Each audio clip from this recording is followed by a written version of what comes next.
In my last video, I gave a snapshot of how or why we actually start feeling anxiety and the role of the amygdala in this process. Sometimes I like to call this body-based anxiety because we start to feel those uncomfortable physical sensations of anxiety before we're consciously aware of what's actually triggering us. Today, I'm going to walk through another step in this process that actually deals with our thoughts and our perceptions and the role that they play in the anxiety that we feel. So it's more of a thought-based anxiety. Let's dive in.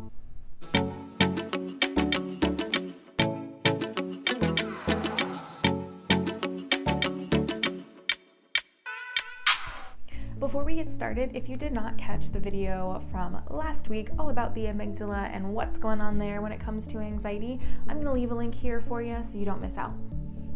Our thoughts and our perceptions come from a part of the brain called the prefrontal cortex. Generally, it is this area right here. The prefrontal cortex is super big, super smart. It creates thousands of thoughts every single day, and it's the main player in our ability to make decisions. So how does this relate back to anxiety?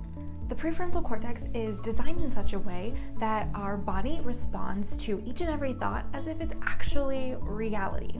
This process allows us to play out the possibilities of threats and other things, just possibilities or ideas in general, to get a feel for what are the consequences, what are the benefits, what's going to happen if I actually act on this thought. This is also the process that scientists will say distinguishes us humans from other animals. So it's a pretty cool and unique attribute that can be very beneficial. The consequence of this attribute is that we tend to believe that all of our thoughts are true, and therefore our body responds as if all of our thoughts are true, even when they're not.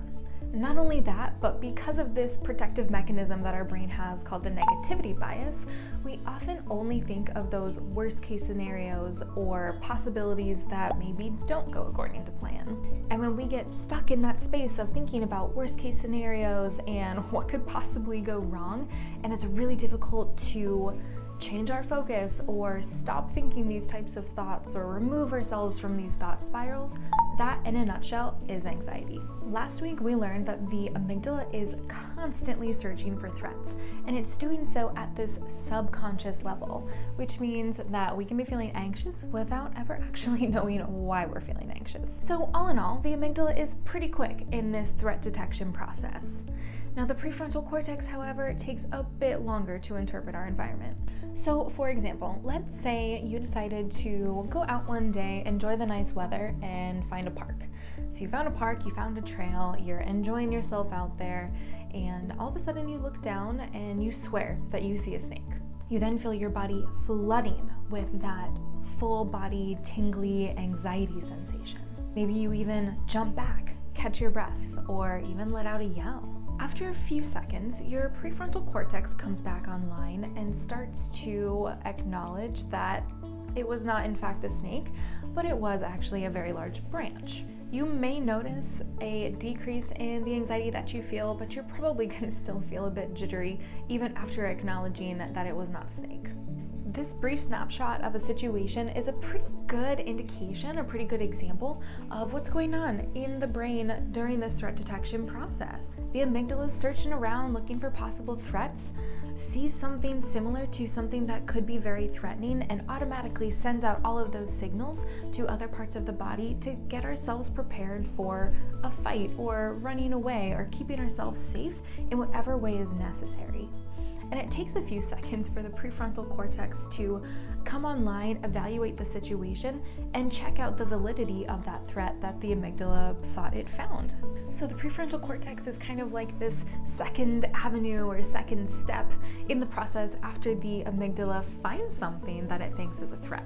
But it's also possible for the prefrontal cortex to actually be the one scaring the amygdala. The prefrontal cortex is often the one doing the scaring of the amygdala. It's creating all of these possibilities and worst case scenarios, unfortunately, to try and prepare us. And the body's responding. The amygdala is responding as if those things were happening in real time. Even if we don't have any evidence to prove that these worst case scenarios are going to happen or that our friends are going to betray us, all of those things that our brain starts to conjure in order to protect us, even if we don't have that evidence that these things are going to be true, just having the thought and being kind of immersed in that possibility sends those signals to the amygdala. It's getting scared, and now it's going to send out the anxiety signals to help protect us. And so we have, the cortisol rushing through our body, and we're feeling that fight or flight sensation, all of the physical sensations that are uncomfortable with that. We're feeling all of this discomfort just because we had a thought. That means that our amygdala is seeing this thought as it's actually happening. It believes it to be true, and so it responds accordingly to try and protect us. This, of course, indicates that our thoughts have a lot of power, not just over how we feel emotionally, but physically as well. So if we can monitor our thoughts, if we can catch ourselves in an anxious spiral and refocus our attention, or even, better yet, if we can kind of detach ourselves from those thoughts being real, then we can start to take back control over, one, our thoughts, our responses, our words, our behaviors, our reactions. We can take back control of our life if we know what the thoughts in our mind are doing to the rest of us. And if we can go through this process of catching our thoughts and taking back this sense of control, then it's very likely that we're going to start feeling less anxious. Next week, I'm going to start the process of really breaking down the next step, our body's warning system and all of the uncomfortable physical sensations that come along with it. So I hope to see you there.